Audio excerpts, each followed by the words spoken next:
So on this slide, if you look at your P&L, this kind of helps explain everything. So the P&L, when I've been referring to 70 to 30% splitting, again, so for these planned budgets and everything, this explains how their one budget is a lot more higher than the other one. But so for the action and planned budgets explained, so the initial budget, this contains all the money we physically raised along with the expenditures.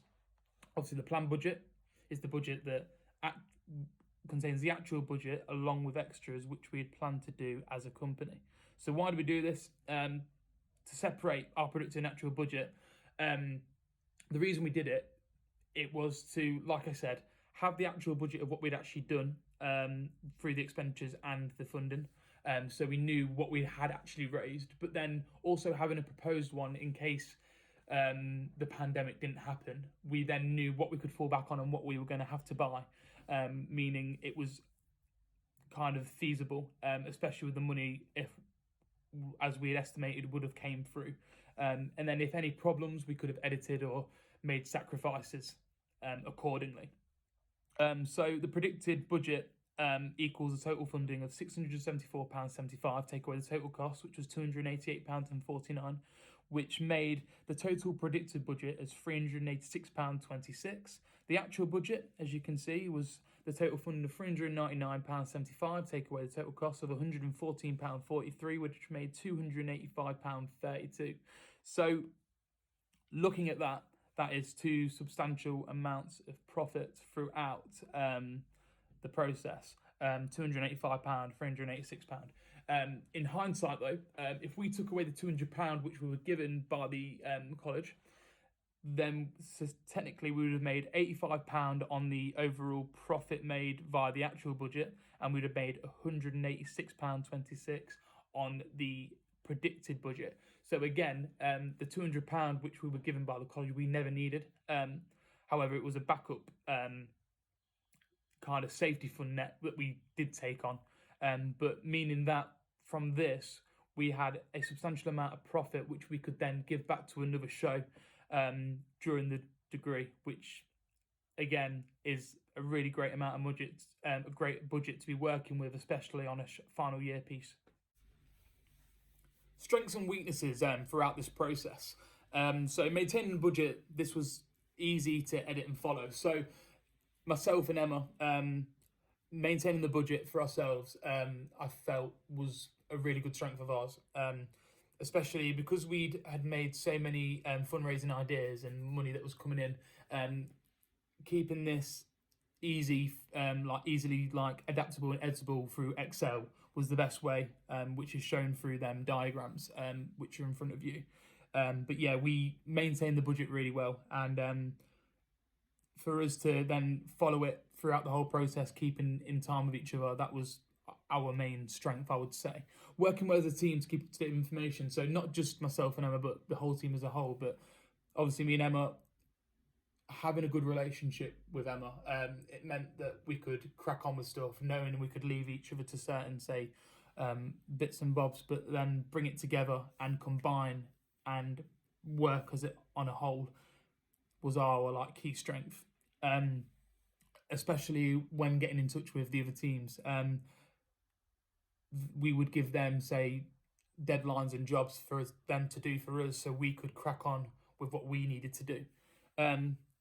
Again, that is expressing, like I said, communicating with the other departments and giving them the separate budgets. Raising enough money to cover up all costs. Well, clearly with the profit margins that I just raised to you, we clearly made an amount of money which was way above what we actually thought we'd make.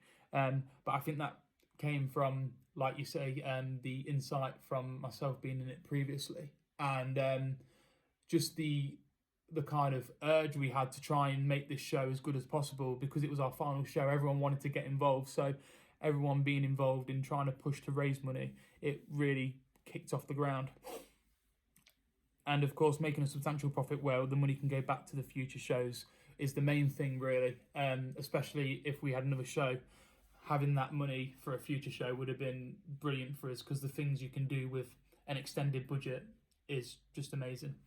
The weaknesses throughout the process, not splitting up the job roles to make it easier to follow. So we could have, like I said, made the job roles say more specific. So although we looked over each of us work, we could have said, so Sam focused more on all the funding and the editing of the budget, and say Emma, you focus on getting all the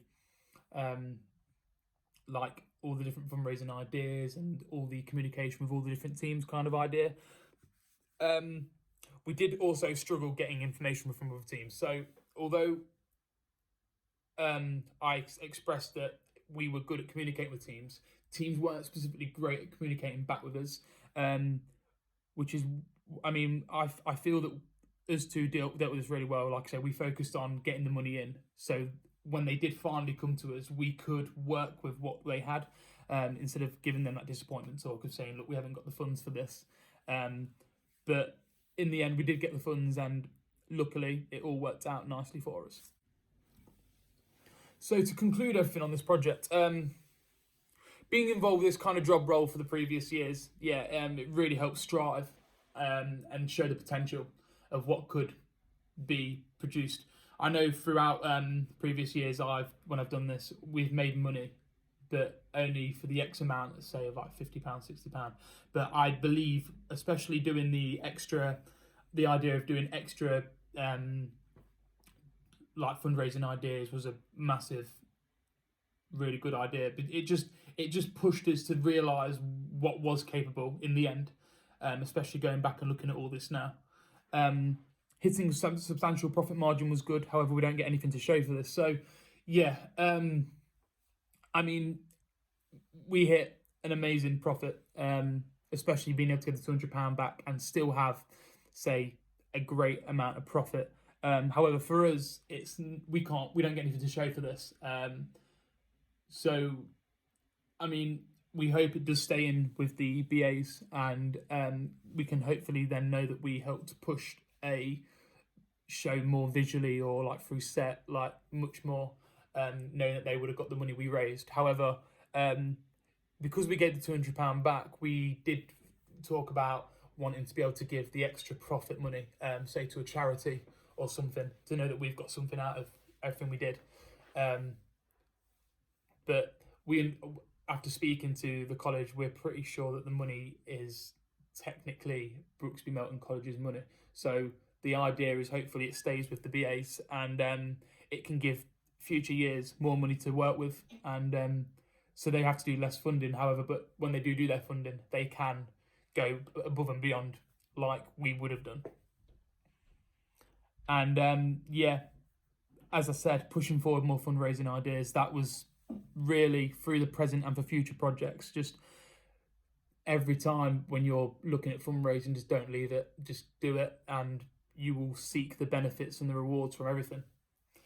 This follows the bibliography and everything else, but as a whole, I've really enjoyed the module. It's a shame the show didn't get to go on, but from a finance team, I believe that we were really successful. Thank you.